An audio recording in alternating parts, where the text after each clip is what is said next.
কখনো কি তোমরা নিজে থেকে ভাবো তো, কখনো নিজের খুশির জন্য তোমরা কি কি করেছো? নিজের খুশির জন্য, নিজেকে খুশি করার জন্য কি কি তোমরা করেছো?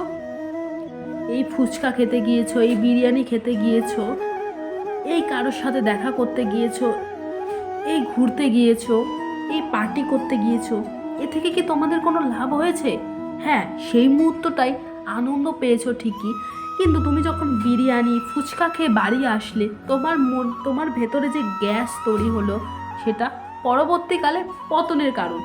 তুমি ঘুরতে গিয়েছো ঠিকই,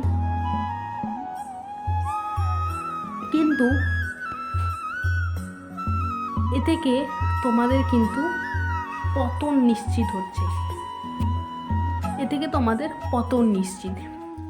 তো তুমি যখন অসুস্থ হয়ে পড়ো, সেই সময় হয়তো তোমার মা বাবা তোমার পাশে থাকে, বন্ধু বান্ধব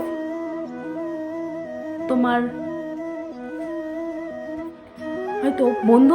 তোমার ভালোর জন্য তোমাকে হয়তো অনেক গল্প করবে, তোমার সাথে অনেক ভালো মন্দ অনেক ধরনের গল্প করবে। এ থেকে তুমি শারীরিক দিক থেকে ধীরে ধীরে সুস্থ হতে থাকবে।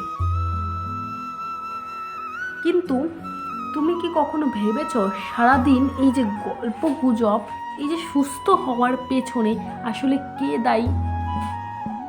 তাকে কি কখনো তোমরা স্মরণ করেছো? না, স্বয়ং ভগবান। স্বয়ং ভগবানকে কিন্তু তোমরা কখনো নিজের মন থেকে সারাদিনে একবার হলেও স্মরণ করে দেখো নি।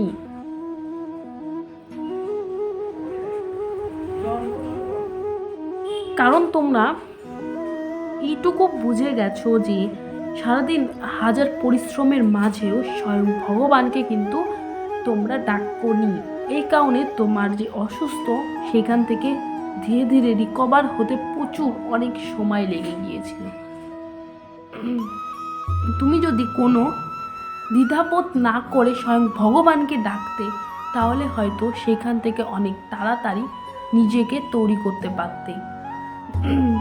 হাজার সমস্যার মাঝেও স্বয়ং ভগবানকে পাশে রাখা প্রয়োজন। স্বয়ং ভগবান তোমাকে সাফল্যের শিখরে পৌঁছে দিতে পারবে। জীবনে সাফল্য অর্জন করার জন্য শুধুমাত্র নিজের উপর নির্ভরশীল হতে হবে না, তার সাথে সাথে অন্য কাউকে অর্থাৎ স্বয়ং ভগবানকেও পাশে রাখতে হবে। যদি নিজে নিজে কখনো সাফল্য অর্জন করা যায় না, এর জন্য তোমার সাথে সাথে স্বয়ং ভগবানকেও ডাকা প্রয়োজন। আজ এইটুকুই, বেশি দূর এগোলাম না। ভালো লাগলে লাইক কমেন্ট শেয়ার করে দেবে।